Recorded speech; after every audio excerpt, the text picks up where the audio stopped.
there's been some new developments that have happened today, and if you read the Syracuse newspaper, if you've been following what's going on, there's been some stories about what might happen with the Rochester indoor soccer franchise, and a certain gentleman who we have on the line right now who may be getting involved to keep indoor soccer in Rochester. We're very happy to be joined by Doug Miller, and Doug's appearance brought to you by the Doug Miller Family Sports Park, 4618 Ridge Road West in Spencerport. The number to call is 352-5300, and if you need help with your golf game like I do, go to the driving range and hit some balls, get yourself ready for the last parts of the golf season, and hopefully it'll be a lot drier than it has been recently. But Doug, thank you for coming on the show on short notice. I know there's a lot of things going on, but first of all, thanks for being with us and welcome to the show. Andrew, Joe, thank you very much.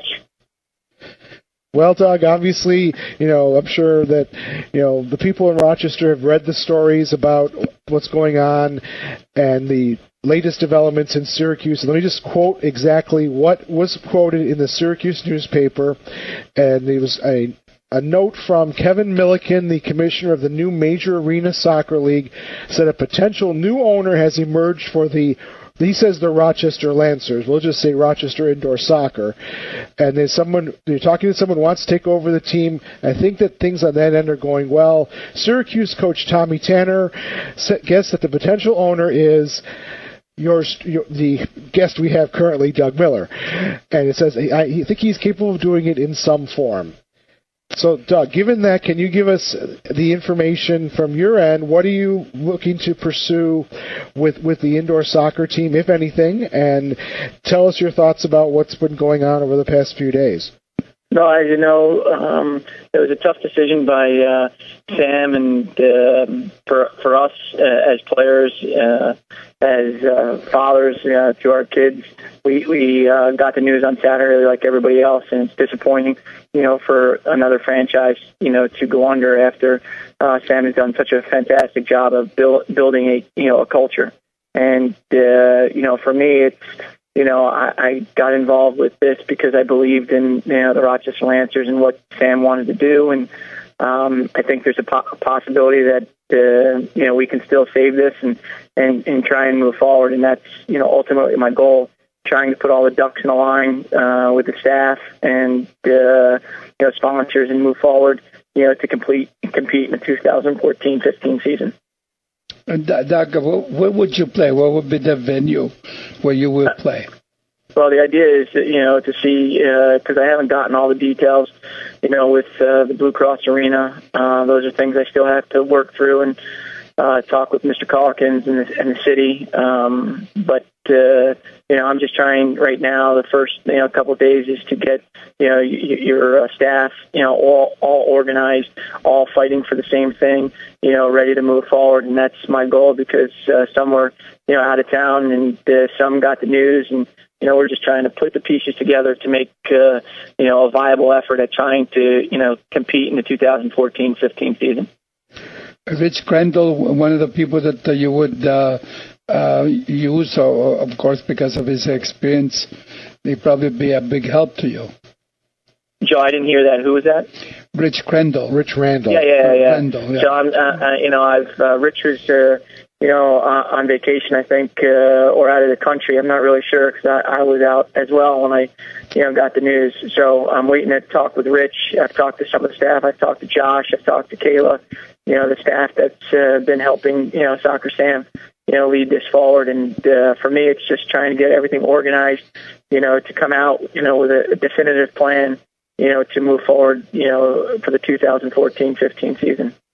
Doug, let me ask you this. The Blue Cross Arena, how critical is it to have the BCA as our venue, given that there's been some situation going on with the city and the organization that runs the arena? If for some reason you can't play at the Blue Cross Arena, would this pretty much end, or would you maybe try to go someplace else and play? Those are all valid questions. My goal is, to keep it, the product and the entertainment value as is. I believe in what Sam has started, what Sam has created. I believe that that's the proper venue, for the Rochester Lancers because of the culture that's been, built. So that's my number one goal. I don't know most of the details. I haven't gotten in front of, the proper people yet because this is all new as it came through over the last couple of days. Trying to find a way forward, and so those are conversations I'm going to have. And if you get bad lemons, you make lemonade. I'm okay with making lemonade, but I'd rather have fresh lemons.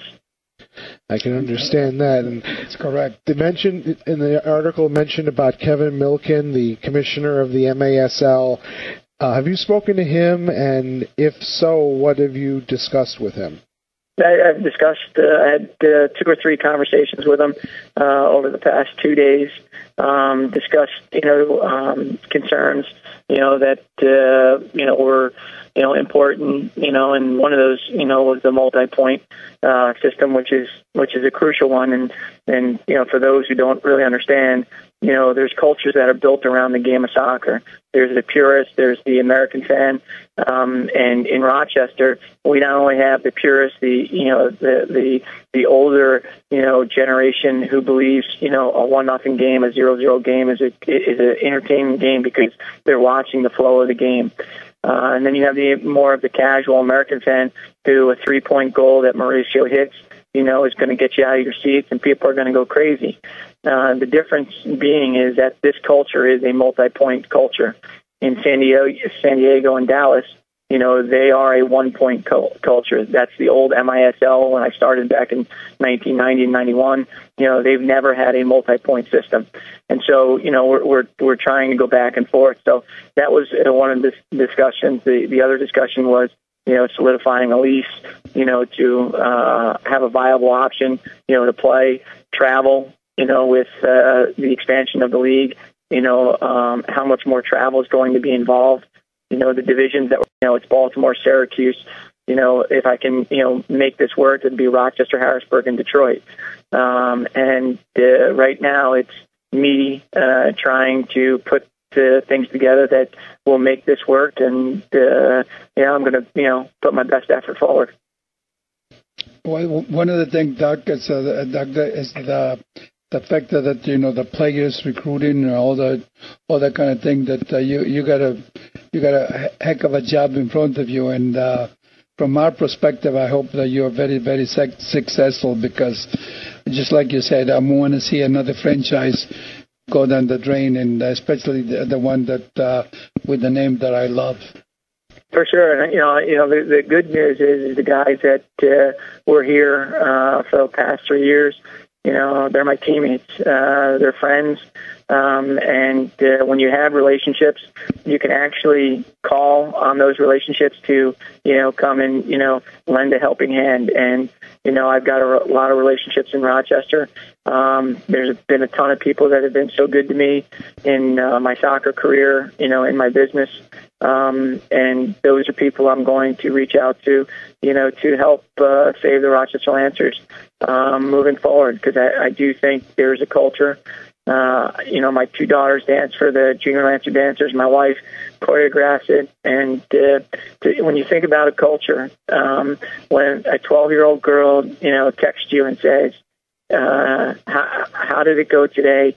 Are we going to have my Lancers? And so you totally take it from a new perspective. And my daughter's not the only one who's saying that. There's thousands and thousands of kids who need heroes, who need role models, who need to watch the highest level of soccer being played that they can afford, to be played. And I think that is, what's important, in this community, bringing more people down to the city, brings revenue there, brings more people in there for our games. So there's a lot of economic development that can come out of it, or a loss. And, I'm one, to try and make a way forward, build a bridge, to get from A to B. And hopefully when we get to B, we can build a roadmap to get to Z.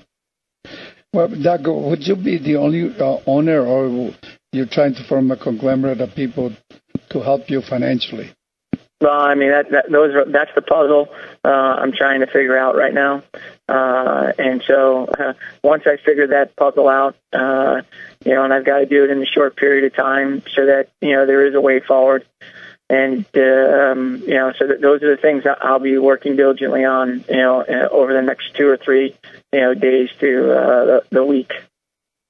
Joe, you got to give him Donald Trump's number. I know you got it in your Rolodex someplace. I think he might be busy with another franchise. But anyway, so Doug, obviously there's a lot to talk about here, and we're going to be keeping an eye on this. And like you mentioned, though, that on Facebook and on Twitter, things have literally exploded. I mean, from the players to the staff to the fans have all come out and talked about how disappointed they were.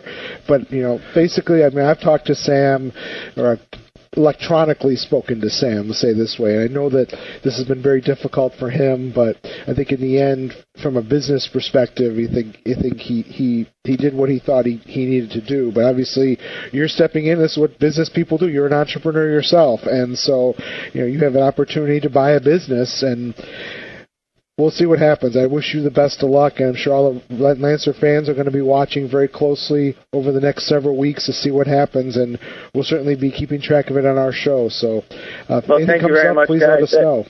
I appreciate all the support, and again, I'm going to try my best to keep the Rochester Lancers alive and kicking for the 2014-15 season. Thank you very much, Thanks, Doug, and good luck. Thank you. That's Doug Miller here on Soccer is a Kick in the Grass, so we'll see what happens.